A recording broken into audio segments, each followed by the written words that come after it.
Praises be to our Lord and Savior Yehoshua HaMashiach. आपला उद्धारकर्ता आणि धारणारा यहोशुआ हा मसीहाच्या नावाला धन्यवाद हो. Today we are going to see something very important. आज सर्वात महत्त्वपूर्ण भाग बघणार आहोत. We are going to explore a simple word. एका शब्दाची प्रकटीकरण बघणार आहोत. Let us turn to Genesis first chapter. Let us read the second verse. उत्पत्तीचा पहिला अध्यायाचा दुसरा वचन आपण वाचूया.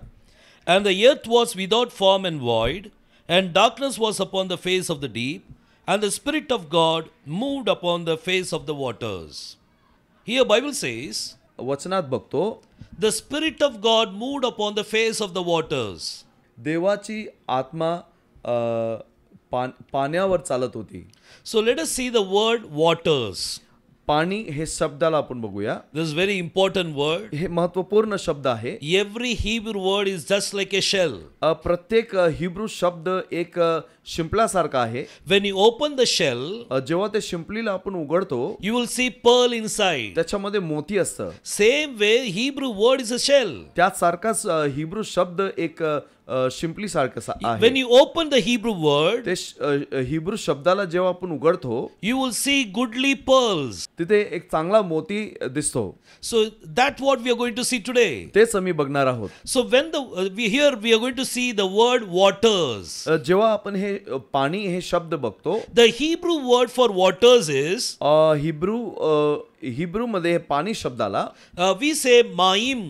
माईम असे बोलतो. No, maim means waters. Mime म्हणजे पाणी. There are 3 letters to it. या माईम शब्दात 3 अक्षर आहेत. The first letter is mem. पहिला अक्षर ma'am. Second letter is yod. दुसरी योद. And third one is mem sophet. आणि तिसरी ma'am सोफेत. These 3 all together is called maim. या तिघा अक्षराला माईम बोलतो. And as I told you, every word is like a shell. जसं मी सांगितलं, प्रत्येक शब्द एक शिंपल्यासारखा आहे. And in every word there is a prophecy hidden. आणि प्रत्येक शब्द मध्ये भविष्यवाणी चिपलेला आहे. So let us open these words now. चला त्याचा उघड करूया. Let us open the word maim. हे शब्द माईम याचा उघड करूया. So there are 2 mem on the either side.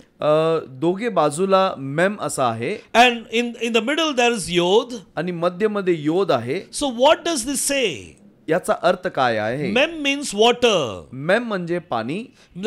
Between both the waters, हे दोघे पाण्याच्या मध्ये there is a hand. तिथे एक हात आहे. Yod means hand. योदचा अर्थ आहे हात. So what yod does? योद काय करते? It is separating the waters. पाण्याला वेगळं करते. So here Bible says, इथे बायबल मध्ये दिलं आहे. so there is a prophecy hidden in this maim. या माईम शब्दात एक भविष्यवाणी आहे. One day, एक दिवस this water will be separated. हे पाणी वेगळं होणार आहे. The word water has a prophecy inside. पाणी हे शब्दात एक भविष्यवाणी आहे. And what is that prophecy? ते भविष्यवाणी काय आहे? God is going to separate waters. देव पाण्याला वेगळं करणार आहे.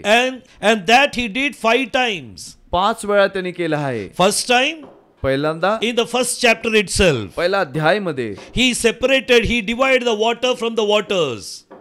तो पाण्यांमधला पाणीचा भाग केला. He brought the firmament inside. आकाशाला मध्ये ठेवलं. So what the firmament did? आणि आकाश काय केलं? It separated the water from waters. आकाश पाण्याला पाण्यातून अलग करते. That is the first time. ते पहिल्यांदा आहे. Second time when he did? दुसऱ्यांदा कधी झालं?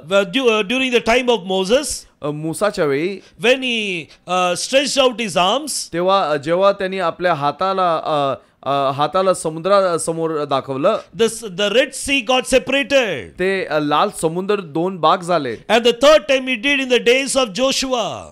तिसऱ्यांदा ते योशुआचा वेळी झालं. When the priests, जेव्हा ते याजक, when they placed their leg, जेव्हा याजक लोक आपले पाय जेव्हा समुद्रावर ठेवले, on the brim of Jordan, यर्दनच्या किनाऱ्यात, Jordan got separated. यर्दन 2 भाग झाले. That is the third time. हे तिसऱ्यांदा झालं. So the fourth time he did in the days of Elijah. आणि एलियाच्या वेळी हे चौथा वेळ असं झालं. What did Elijah did? एलियाने काय केलं? He took his mantle. तो अंगरखा काढला, He wrapped it together त्याला एकत्र केलं and smote the waters. आणि पाण्यावर मारलं And the waters were divided. आणि पाणी 2 भाग झाले. Jordan was divided. यर्दन 2 भाग झाले. And the fifth time, 5वा वेळी it was done in the days of Elisha. एलिशाचा वेळी झालं. He took the same mantle of Elijah. तेच एलियाचं जे अंगरखक त्याच्यावर होतं, He put it together. हे तर परत सरळ करून He split the water. पाण्यावर मारलं, And the water was divided. परत ते पाणी 2 भाग झाले. So this was a prophecy हे एक भविष्यवाणी आहे, which is hidden in the word Maim, mime हे शब्दात आहे which was hidden in the word waters. और पाणी हे शब्दात छिपलेलं आहे. How beautifully the Lord has done it. देवाने किती अद्भुत रीतीने हे केलं आहे. In this way, in every Hebrew word, प्रत्येक असंच प्रत्येक हिब्रू शब्दामध्ये you will see a prophecy inside it. एक भविष्यवाणी तुम्ही बघणार आहोत. So the word water, हे पाणी it has got a Hebrew, it's got a prophecy inside. याच्यामध्ये एक भविष्यवाणी आहे. Don't you think that I must go into deep into, I must dive deep into this Hebrew language? असं वाटतं का तुम्हाला हिब्रू भाषामध्ये पोहायचं आहे? So wonderfully the Lord has kept it. देवाने अद्भुत प्रमाणे त्याच्यावर ठेवले आहे.